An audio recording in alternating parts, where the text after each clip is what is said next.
Okay, let's be honest. If you've ever felt totally overwhelmed by the whole idea of healthy eating, then you're in the right place.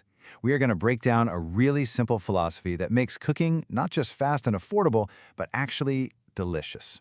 And the secret? Just 5 ingredients. So let's just dive right in. I mean, this question just hits the nail on the head, doesn't it? It feels like every single day there's some new superfood or a super complicated diet plan or some magic ingredient that you absolutely have to buy.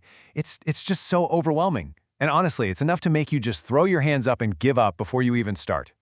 And hey, this isn't just some abstract idea, right? This whole philosophy was born from a super real experience. Picture this. Lockdown happens, activity levels just plummet, and boom, 6 kilos creep on. It was that totally relatable struggle that kind of forced a complete reset, a return to the absolute basics of simple, clean eating. So yeah, this is the big problem we're trying to solve here. We're constantly told that healthy eating has to be complicated. It has to be expensive, packed with all these special ingredients and hours of prep work. But what if the approach that actually works is way, way simpler? I mean, let's just be real for a second. All those crazy, over-the-top recipes you see online, that is not how people consistently stay healthy. Nope. The real secret, it's often in what might look like boring food. Simple meals, just a few core ingredients.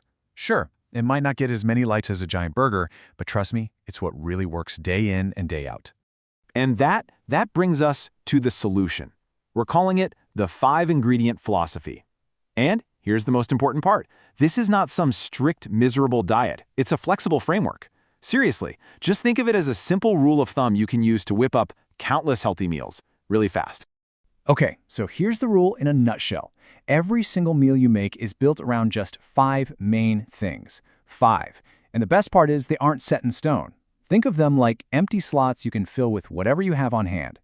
Now, I know what you're thinking. What about the basics? Salt, pepper, oil? Well, good news. Those don't count towards your 5. We're just going to assume you've got the basics already in your pantry. Salt, pepper, some olive oil, maybe a little vinegar or fish sauce. Just think of those as your freebies. They're the basic toolkit for your kitchen. All right, theory is great and all, but let's actually see how this works in the real world, right? We're going to walk through a few different meals that you can get from the cutting board to the dinner plate in like 15 minutes or less. And every single one uses this exact 5-ingredient framework. Okay, first up, we've got chicken and white beans. So our 5 ingredients are chicken thighs, some scallions, canned white beans, garlic, and a simple tomato sauce. You can already start to picture it, right? How those things come together to make something really hearty and delicious. And the cooking process? It's just as simple.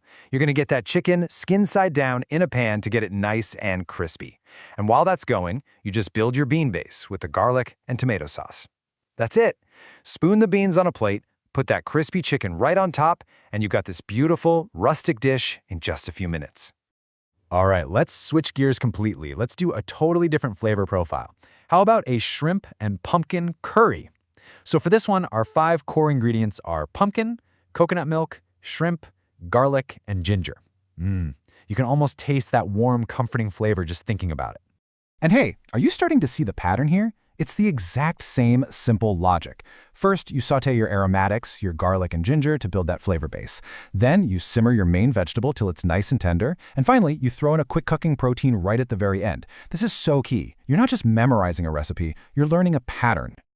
Okay, for our last example, let's do something totally different again. A sweet potato and tuna pancake. The 5 ingredients are sweet potatoes, some canned tuna, eggs, a dollop of sour cream, and chives. The first 3, you kind of mix them together to form this amazing savory pancake. It's just proof that 5 simple ingredients can create something really, really delicious and kind of unexpected. And this right here brings us to what is probably the most important part of this whole idea. Seriously, this is not about you memorizing the 3 recipes we just looked at. The real power, the magic of it all, comes from understanding that pattern we talked about, so you can just swap ingredients in and out whenever you want. Honestly, this quote just says it all. The whole point is to break free from that mindset where you feel trapped by a recipe. You don't have one specific ingredient? Who cares? That's perfect. The question is, what do you have in your kitchen right now? This whole approach is about empowering you, not limiting you. And this slide just lays it out so perfectly.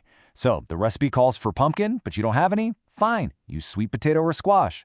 No white beans in the pantry? Grab some lentils or mung beans. No chicken thighs? Use any other protein. It doesn't matter. You see the logic? Any dense veggie, any bean, any protein, any leafy green, they can all be swapped. It's basically an infinitely adaptable formula. So from now on, these are the key questions you need to start asking yourself. Forget what some recipe from halfway across the world says you need. Instead, ask, what's the cheapest fish in my area? What vegetables do I have in my fridge right now?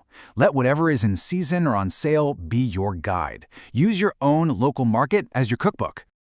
You know, when you boil it all down, this is about so much more than just a cooking hack. It's really about shifting your entire mindset when it comes to your daily meals. It's about letting go of all that pressure, the pressure that every single meal has to be some kind of spectacular, Instagram-worthy event. And we have to be realistic here, right?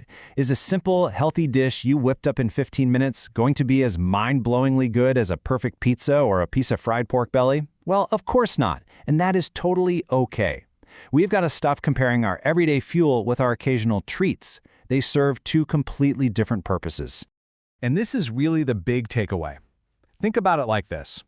The #1 goal of our daily food is to fuel our bodies. Simple as that. Goal number 2 is to make it taste pretty good along the way.